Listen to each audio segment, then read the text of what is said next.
So yeah, it's good to see you guys here. And this is going to be a fun little small group discussion.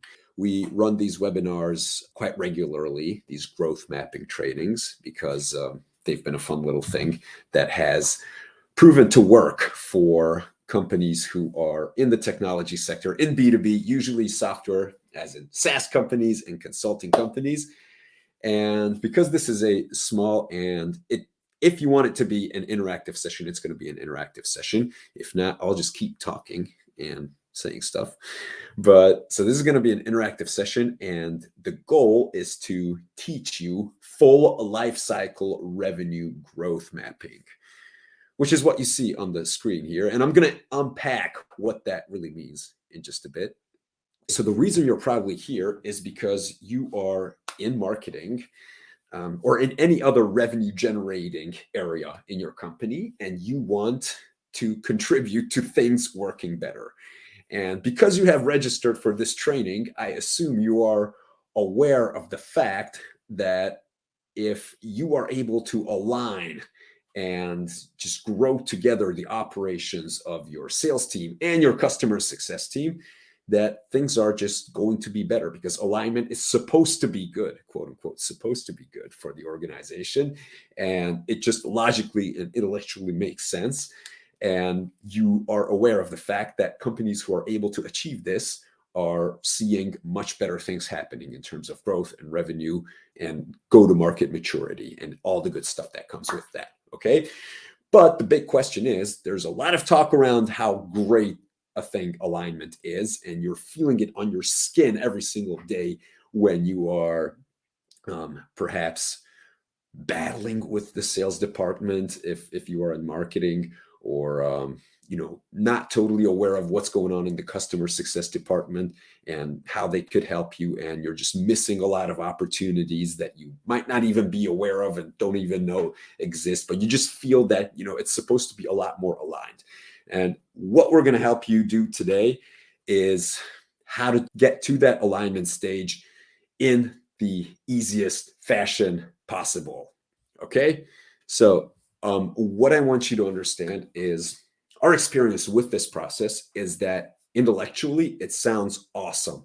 And getting buy-in for this goes like that. Okay. We are a consultancy company who do B2B revenue and demand generation.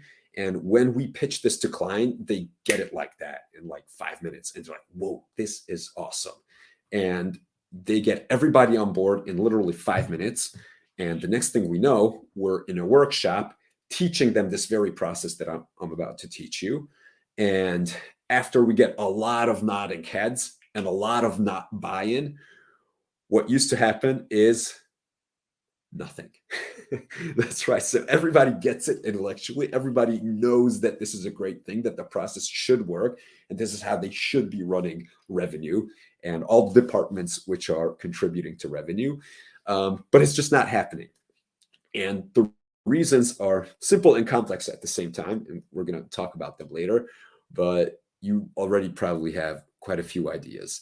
Now, what I wrote in the email that you got about an hour ago is that this primarily is not a strategy challenge. It's not a process challenge. It's not a go-to-market challenge.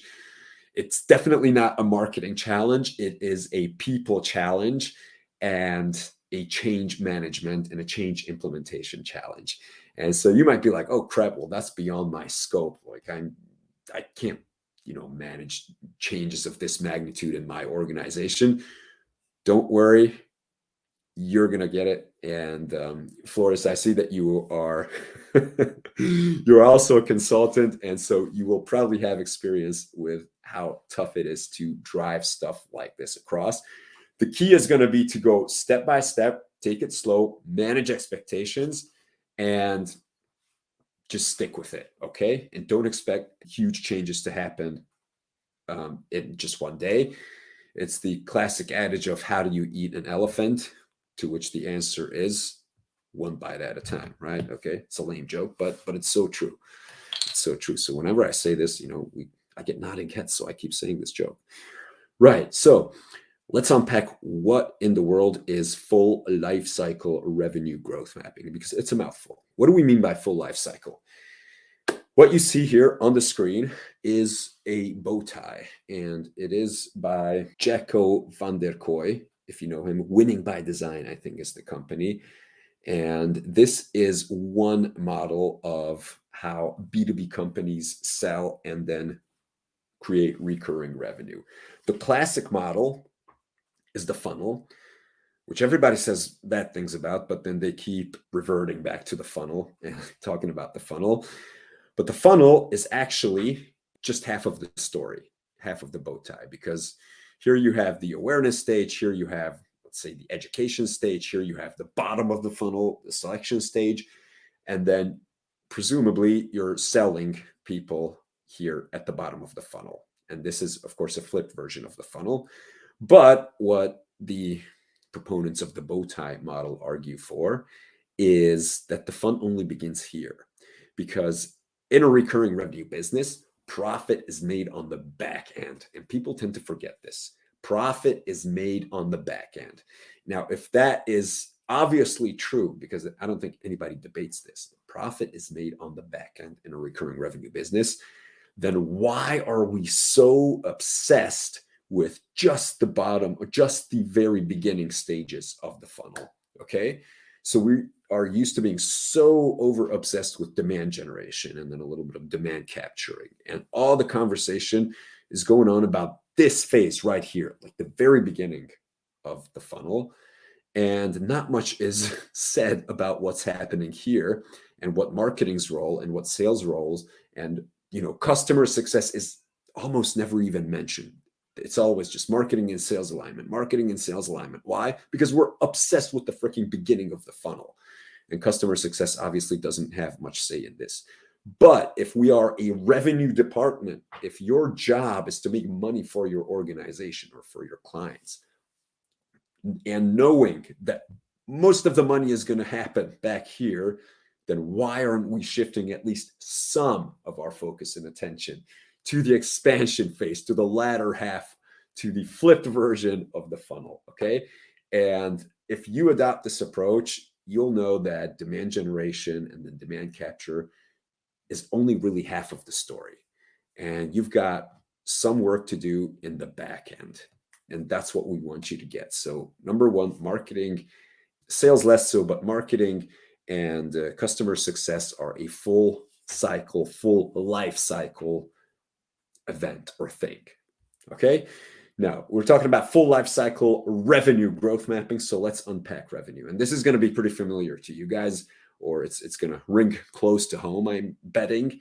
So revenue is basically taking these departments. And again, it's not just sales and marketing, it's sales, marketing, and especially if your organization is mature enough, it's also customer success.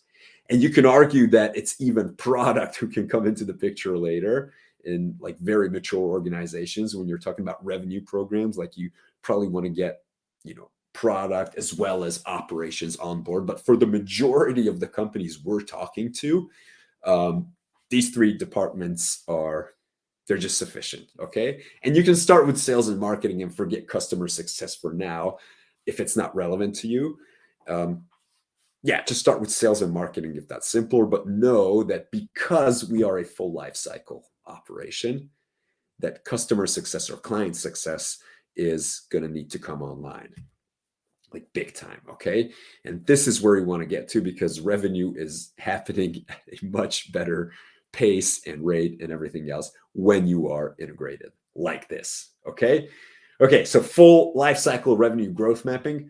What in the world is growth mapping? It's a word that I made up. Why? Because on the one hand, we're talking about growth. And by growth, we are obviously first and foremost referring to revenue growth, but other things can signal growth and can result in growth as well, such as the maturity of your operations, such as the maturity of your go-to-market, of your marketing or the sales, or how you align and work together. Just things are better in a mature organization. And part of growth is basically repeatability. Okay.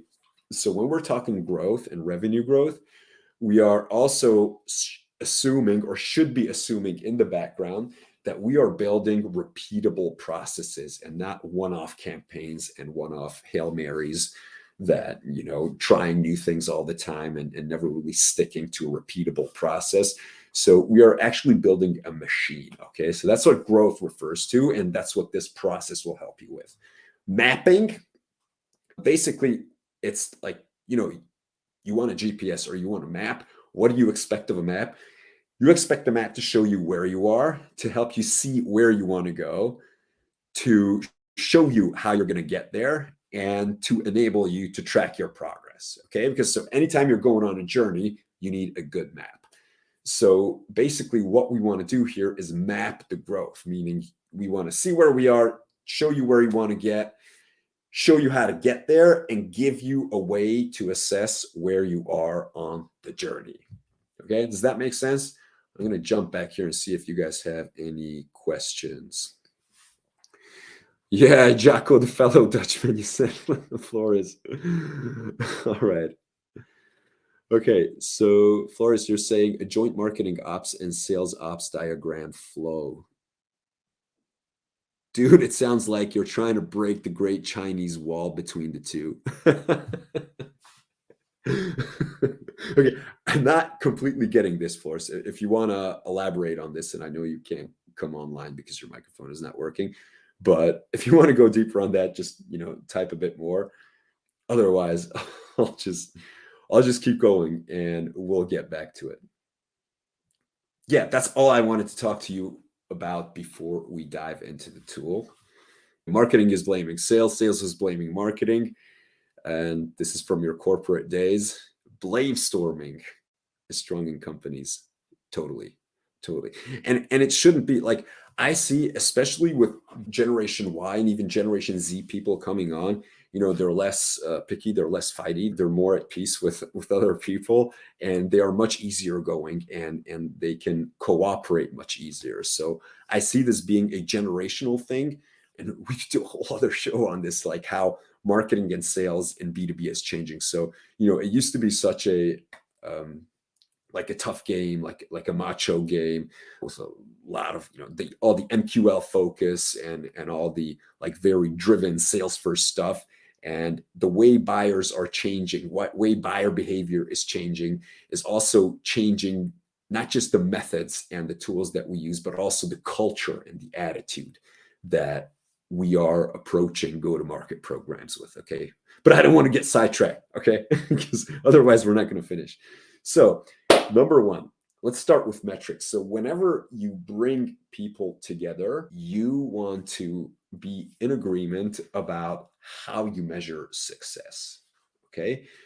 And to give you a 30,000-foot overview of the process, what we're going to be doing here is we're going to discuss the metrics by which you can measure revenue program success. This is one method of measuring that. You're totally free to use other methods and other metrics and whatnot. You're totally free to change any of what you see here. And you're totally free, obviously, to adapt it to your organization. Use as much or little of this as you want. What we're trying to help you with is like a logical process. Okay, so what we're going to do, again, the overview is we're going to check out what metrics we're going to use to measure success. Then the second step will be to take a look at the buyer journey and determine marketing programs impact. And don't worry if you don't understand any of this right now, what I just said. And then we're going to take all the marketing programs and all the sales and all the customer success programs that are supposed to make money for your organization.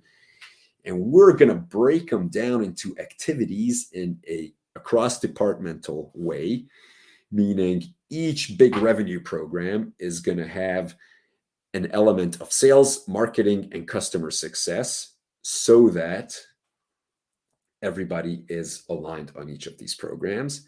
And then we're going to give you a tool to go even further on each of these according to departments. So we're going deeper on these individual revenue programs by department when we break things down into sales, into marketing, and into customer success. Okay, so this is the idea.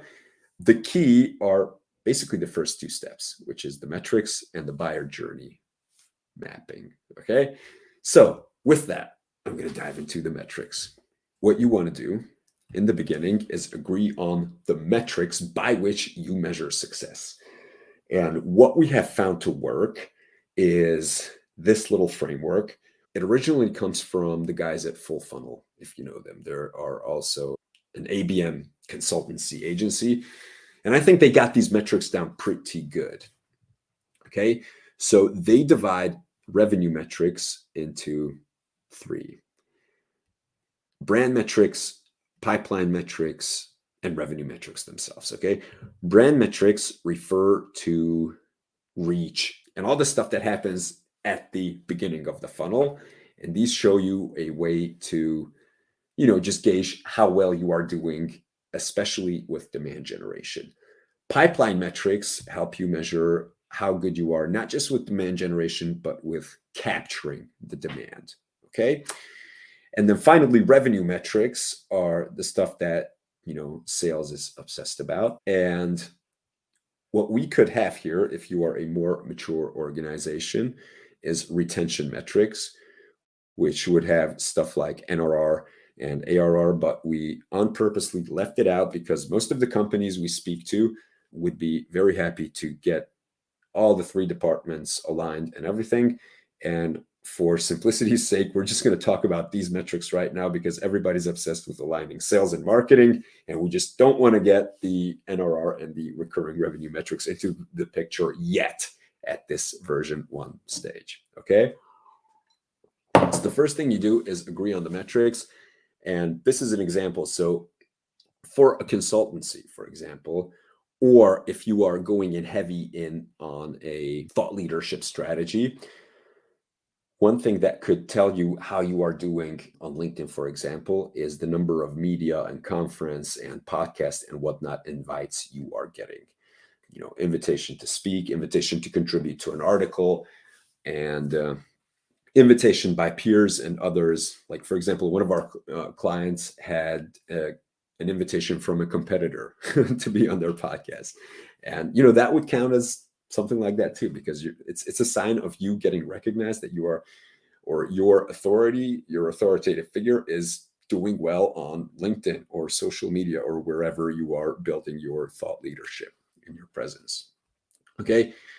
The second brand metric that we use in some of the cases, but not always, is ICP website traffic. Okay. So not just any old website traffic, not just generic website traffic, but ICP, meaning ideal customer profile traffic, where you can obviously use IP identification and reverse IP lookup software and see which companies are checking out your pages. And the goals in column C are just, random numbers that we're using for this sheet, depending on your company size. This might be 20,000 in 12 months or 200,000. It totally depends. Obviously, this is something that you would need to agree on with the revenue team, with the leaders of sales, marketing, and client success in your first and initial meeting. Okay. Sales metrics, pipeline metrics, engaged accounts, which some people call MQLs. We really like this metric because, people are saying a lot of shit about MQL on LinkedIn, but the problem with MQL is the way people define it. So people have tended to define MQLs as somebody who have opted in for something, like registered for a webinar, downloaded an ebook, and they treated them as intent to buy and pass them on to sales teams, put them into stupid nurturing sequences, and that stuff is not working. That has been leading to a lot of bad behavior, but it's not using MQL as a leading metric per se. That is the problem. The problem is how you define it on the one hand and what you do with it on the other hand. Okay. So how we define MQL is basically engaged accounts. And that's why we call it engaged accounts, meaning we are gauging their website visits. So if they are visiting the website, if they are interacting with our content on LinkedIn, for example, we have a way of scoring that semi-automatically. So obviously anything that can be tracked, like webinar signups, ebook downloads, website visits, that sort of stuff can be tracked automatically. and we can assign points to it. We track LinkedIn engagement manually and just add the two together. And when the account hits a certain threshold, then we declare them as an MQL. Okay. And then we pay a little bit more attention to them. And obviously they have to fit ICP. So it's not any old engaged accounts. It's the ICP accounts who we're going for. And so that's basically how we deal with that. Okay. Now with SQLs, we define SQLs with accounts who fit ICP and have shown intent to buy. So either they are asking for a quote or, requesting some sales materials or whatever else they're doing, they are open to being sold to. Okay. So ICPs who are open to being sold to, or at least having a sales conversation, a demo, a discovery conversation. Depends on how you look at it. Okay. So these are our pipeline metrics. And then the revenue metrics, the classic ones that make up sales pipeline velocity. So you have the sales cycle length, average contract value, win rate, and from those you can calculate sales pipeline velocity. And obviously you want to be tracking these each month by month. Now, here's where the alignment happens. So the way you start this process is once you've sold everybody on the concept, you are creating at least 2 workshops. And in the first workshop, if you are not organizationally aligned along your metrics, then you need to bring everybody together and agree on what we have just talked about here, over here. Okay. And ideally, you would have sales, you would have marketing, you would have customer success, you would have possibly your CFO or somebody who is who's got their hands on the money. In smaller companies, you'll definitely have even your CEO there. And you want to agree on these metrics. And what everybody needs to understand, and here, this is a key tenet here, so listen up, it's that marketing and especially customer success, they impact everything over here. Okay. So even though marketing is not directly involved in sales, what you do at the beginning of the funnel or the bow tie, depending on which model you want to use. So all the thought leadership, all the demand gen, and everything that you're doing, that's going to impact stuff downstream, like all the way here and even into the back end. So even into existing clients. So everybody needs to be on board with this, that whenever we see success here, it's not just because we hired 3 other salespeople. It's because if marketing is doing their job, then it's fair to assume that, hey, it is because marketing is doing its job in generating demand and giving us more reach and more expansion and more depth into our ICP accounts. Okay. So if good stuff is happening up here, then it's going to trickle down into the pipeline and the revenue metrics. I think we can all agree on that. Okay. I think we're all marketers here and and we're happy to agree on that. Okay. So once you get all the leaders here and they start nodding and you can come to an agreement saying, okay, these are our metrics by which we measure revenue. These are our goals, which you see in column C over here.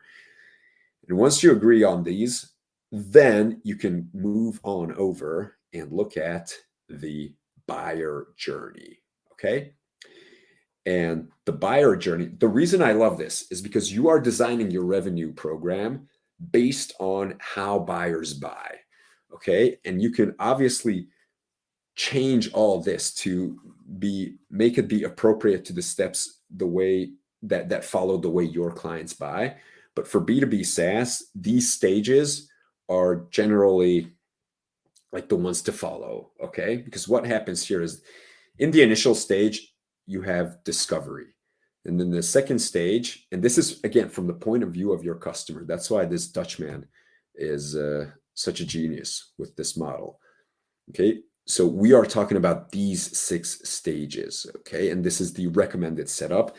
Obviously, again, you can change and rename and you can have 5 or you can have 7. But for SaaS, for consulting, for IT development, this will just work. Okay. This will just flat out work if you use these stages. And again, the reason I like it so much is because it is written or designed from the perspective of the customer, of the buyer. Because coming back here, what you have is the discovery phase. So first you go out and you need to discover a solution or a way of thinking. You need to learn more about that point of view and the way of thinking.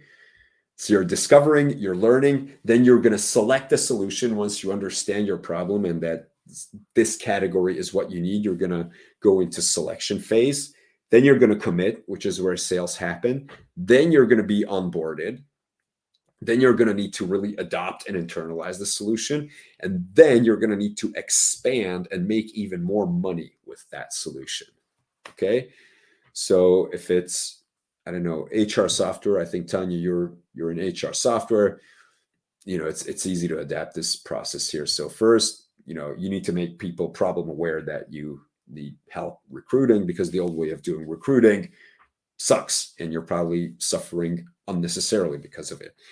Then once you recognize this, you need to learn about it. Okay. And this is where marketing, demand generation, SEO and everything, content, especially, like they all play a hugely important role. And even in the third stage, in the select stage, because I now understand that there is a better way to recruit than how I have been so far. I sort of know what my problem is, but I have no idea which way to go. I know that there are 97,000 vendors out there. I have no idea which way to go. So I need help selecting. Once I've selected, I need to commit, and then I need to actually start using the tool. And I'm hoping that I'm not going to churn because that would not only be bad for the company selling me the software or Recruitee, but it would be quite a shame for my company as well. And I might even get fired because I chose the solution. Okay, so once we get on board and we get going, we're probably going to need to expand so that people operations use the software adequately, and it's not just a few people. And once we're happy and once we're there, we're probably going to want a higher ROI out of it, which is going to give the software vendor an opportunity to expand and sell me, the buyer, even more features or a higher package and whatnot. Okay, so you got all the stages. What's over here? Over here in column A, you have all the programs that are designed to make you money. And again, this includes sales, marketing, customer success or client success or key account management, however you want to frame it in your company. You want to put everything down here that you are currently doing and that you want to be launching in the coming 12 months. If you're planning for 12 months, it's the recommended setup, by the way. So you can start using this tool anytime in the middle of the year, because again, it's used for mapping. So you can map where you are and what you're doing right now. But obviously it's the most attractive when you have some sort of an annual planning coming. Okay.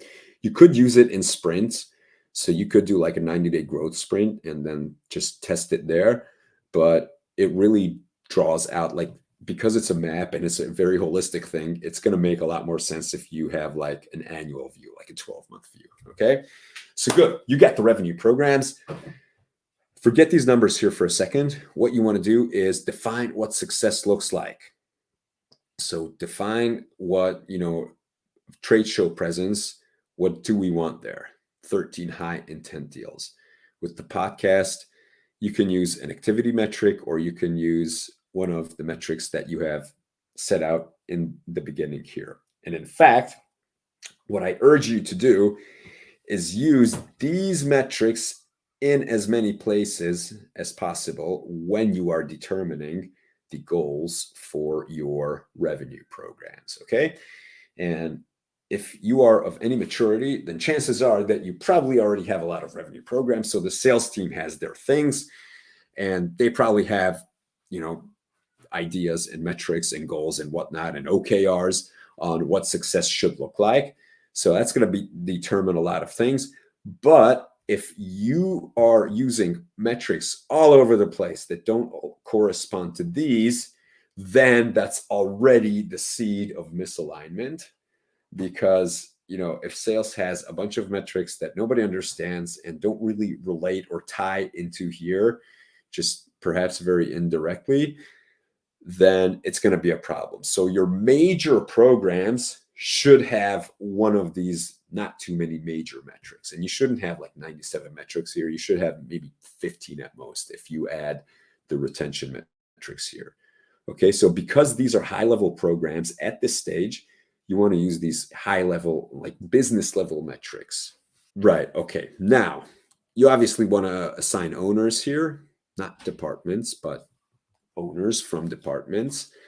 And yeah, it's basically what you do. Okay, and as a second step, and this is where the fun gets going, you have your revenue team here. So your sales, marketing, customer success. If you have a revenue department, you'd obviously have RevOps in here, or the revenue leader, or the chief revenue officer. They would obviously be part of the game. In fact, they would probably be leading this process. But then what you do is you go through each and every single program and you start to grade the impact that each one will make in the given stage of your bow tie. So take an example. Let's start with podcasting. For example, podcasting is usually used at the top of the funnel, depending, of course, on the topic of your podcast, but it's usually used at the top of the funnel to enable buyers to discover you, to learn about your point of view, and to get really deep on that. So you're going to put your chips over here in the first two phases, if that's what your podcast is aimed at, because you can have podcasts that go like really deep on topics and that are more for existing clients. So in this example, you can have a maximum of 3 points over here for each and every single one. And you can drop a maximum of 3 scores over here for each stage. So you can drop a score for a maximum of 3 buyer journey stages. Okay, that's a better way to say it. And so you're just going to start grading. In this example, our podcast is focusing obviously at the top of the funnel, especially on the learning stage. So in this example, we are teaching a lot, but it's also going to help people quite a few times into adopting our solution, because we want to involve client success, and client success is going to bring topics to the podcast, and going to bring guests to the podcast. And so we're going to make an impact back here as well. So again, you have a maximum of 3 for each and a maximum of 3 stages to grade. And that's what you do together as a revenue team. And what's happening here is already the magic, the bonding starting to happen, because number one, you're going to have to explain every single freaking program to everybody in the sales leadership, marketing leadership, client success, and revenue leadership, possibly the CFO as well. So everybody is going to know what the hell is going on. And you're going to have the opportunity to really think to somewhat depth about, what needs to be happening, because you are already defining success metrics based on the metrics that you have already jointly agreed on. Okay. So again, if all you do is this and you forget everything else that we're going to talk about in the next 10 minutes, you're already doing something great. Okay. And this is such a simple freaking thing to do. So we have not gone into any complexity. All we've done is just brought people together, got straight on the metrics by which we measure revenue success, and listed all the programs that are supposed to make revenue, and then gauged the impact of each of these programs. And version 2 of this, if you guys are familiar with, let me know if you're familiar with Chris Walker and their revenue R&D process. Okay. So the guys at Refine Labs, and I'm assuming most of you know who they are, they've come up with a modified version of what growth marketers have created, which is basically a process of grading revenue programs based on maturity. And the basis of how they grade it is basically what impact they are having on pipeline. So they have these growth experiments, and then the growth experiments, based on how they do, they can mature and graduate from one stage to the other based on how well they do, and they use a fixed set of criteria. Now, if you're getting sophisticated with this and you are following that mindset, the really freaking awesome thing you can do here is to use a different type of rating. So this is the advanced V 2.0 stuff. And I'm not going to go very deep into this here because this is an introductory course. But what you can actually do is list your revenue programs here. And rather than assigning these points at random based on feelings, what you can do is actually use the program's maturity as a way to depict here what you are currently doing. So where you currently are. And this is actually another dimension. So you don't have to do this instead of this, but you can do the revenue R&D grading as a second layer. So in effect, what you would do is you would duplicate this sheet and you would do a second rating based on where each of these programs are currently sitting and use that to measure your progress. Because what you have over here, and now I'm going back to our little system, this little system here, is here we are adding up all the points that you have assigned to the appropriate stages, and this just sums up all the points. And what this tells you is basically the balance of activities that are happening or are supposed to happen throughout the bow tie.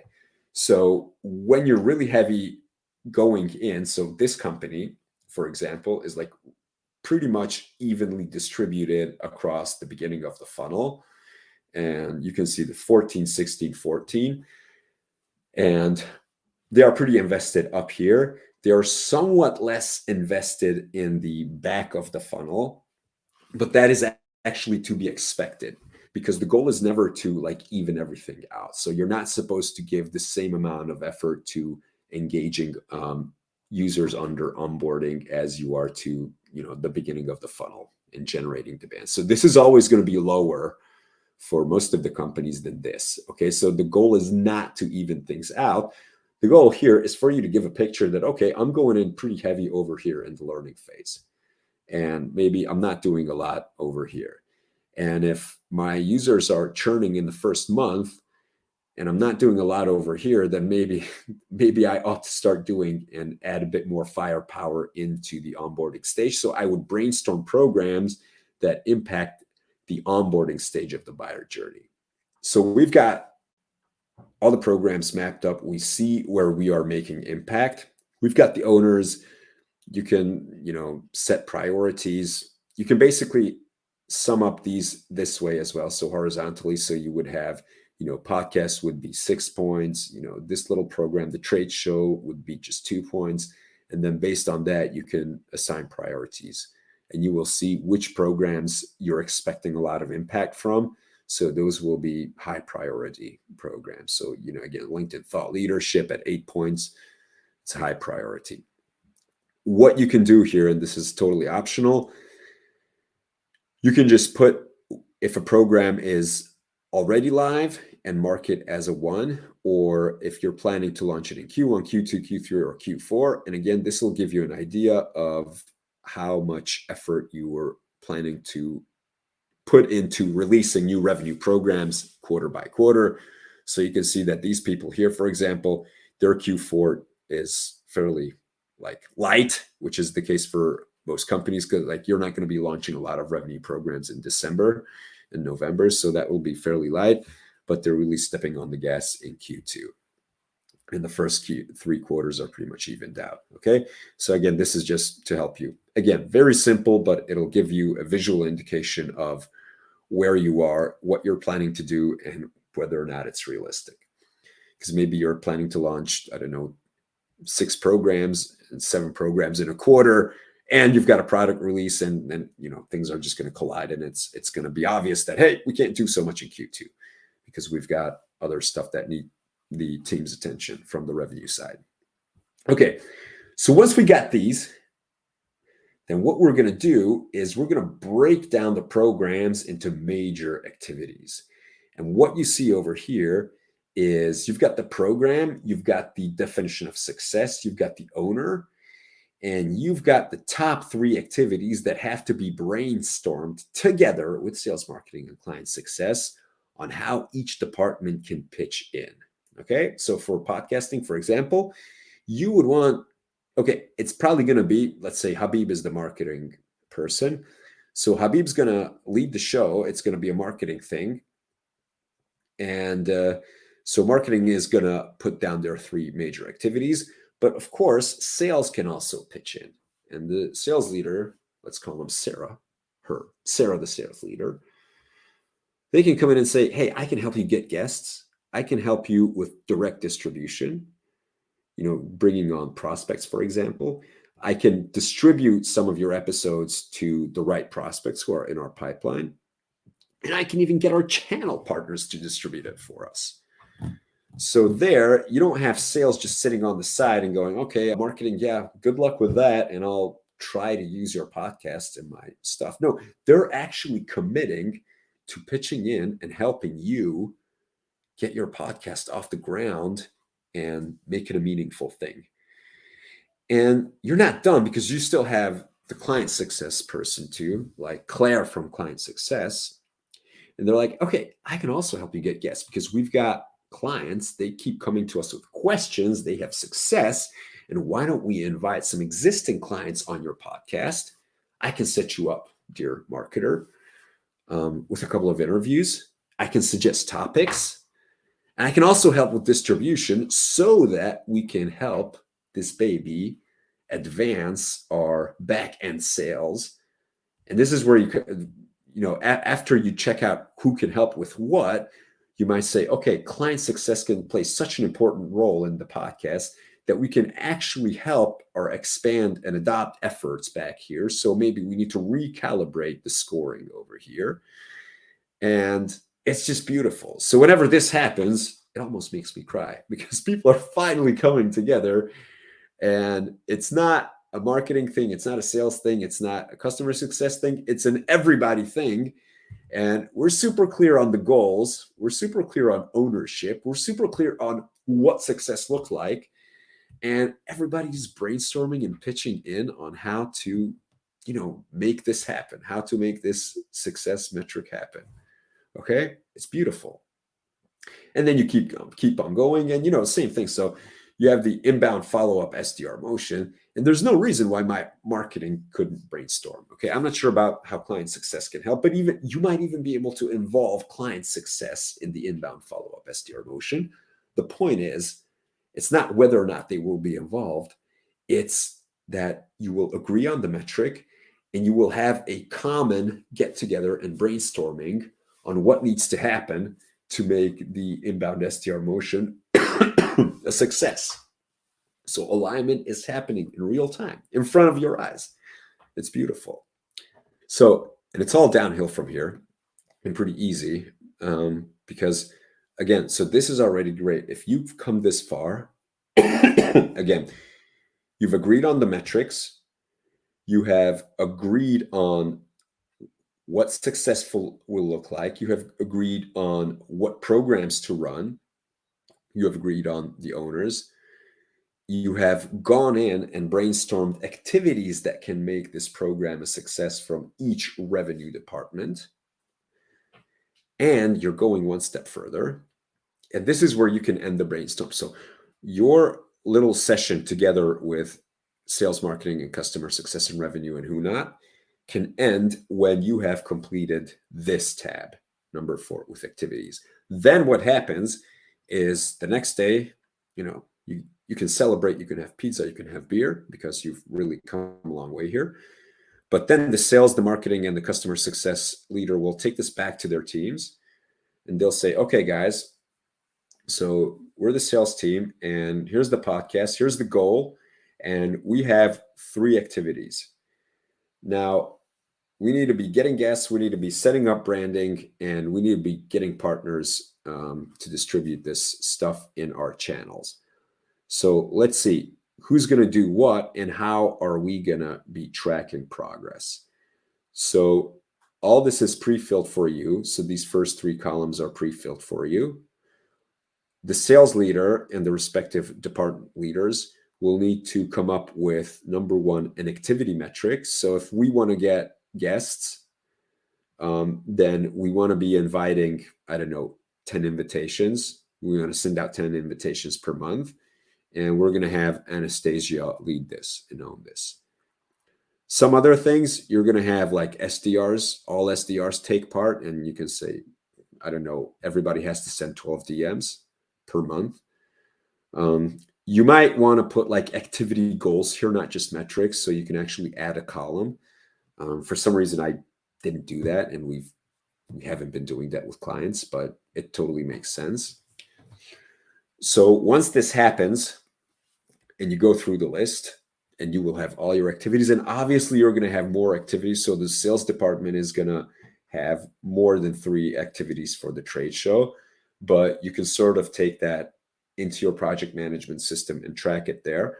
These are just the highest level activities. And the reason you want to have the top 3 activities, the priority activities here, is because sales and marketing and customer success leaders, so the revenue people, are going to get together on a regular basis, preferably monthly.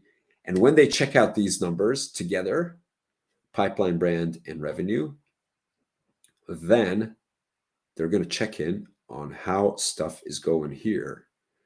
And then they can look into this if everything is on track.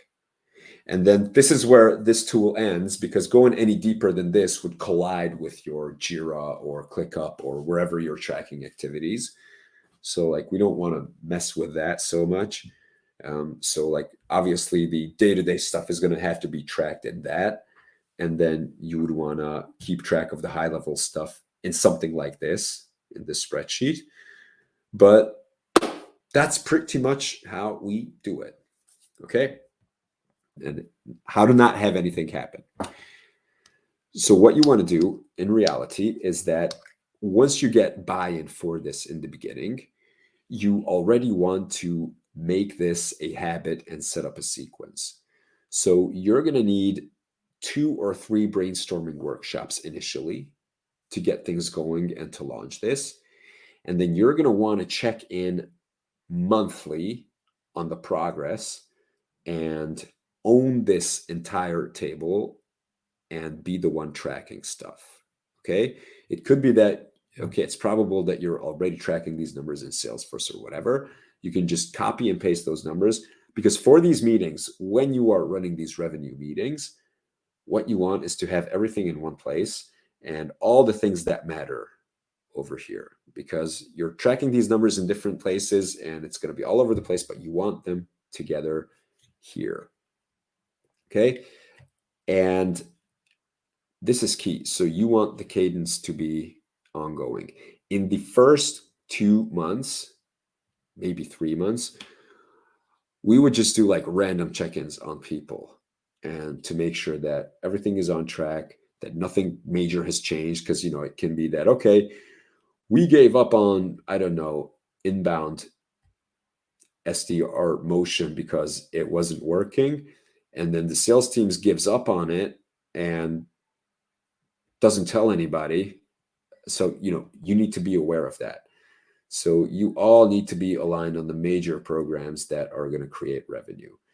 And you're probably going to have other programs here, but you want the major ones listed. Okay. The needle movers, the big ones. And you shouldn't have so many of those.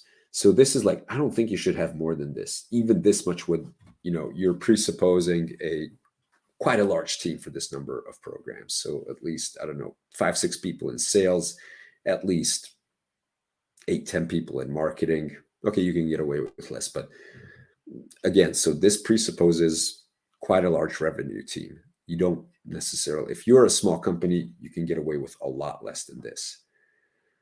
One of the first things that come up is what should go into these programs. And people start with stuff like content marketing. Now, guess what? Content marketing is too vague and too general. And the criteria for putting a program here is that you could measure it and you can attribute some sort of attribution should be able to give into it. So content marketing, because it encompasses so many things, you probably don't have like a success expectation for content marketing. Okay. Um, you could measure it by ICP traffic theoretically, but you would be much better off breaking down content marketing into stuff like creating case studies. And the reason you want to do that, because it's a lot easier for other departments to latch onto it. Because when you say that one of my programs is creating 16 case studies, then it's going to be a lot easier to get the customer success team to say, okay, I'm leading this, and the marketing team to also be, latching onto it, and the sales team also getting ready to distribute those case studies. And it's going to just sit a lot better in a system like this. Whereas if you were just to say content marketing, and mind you, content marketing would be led by marketing. But if you say, let's create X number of case studies, that might be led by customer success. They might be doing the bulk of it. Okay, what I can offer you guys is, if you are planning to implement this in your organizations or with your clients, I would be so super happy to just have a 20-minute chat with you. And the reason is totally selfish on my behalf. It's because our organization, as I said, we're doing this with clients, and we want to make this into an awesome system that hopefully others can use. And we're planning to totally open source it, because we want to make it viable, because we see this is such an important problem that is just, it doesn't really have a solution. And I think this works well with many systems. So I've mentioned two companies. I've mentioned Full Funnel and the account-based marketing methodology that they recommend, that totally blends into this. The Refine Labs revenue R&D method, it's totally blendable with this. So it's also it's just a handy system that, that can do a lot of things. So feel free to message me. I'm really happy to just take a look at where you guys are. You're already probably doing something, and I could, just give you a hand if you wanted to implement parts or all of this into your organization or part of your organization. So with that, thank you so much for being here. Bye-bye.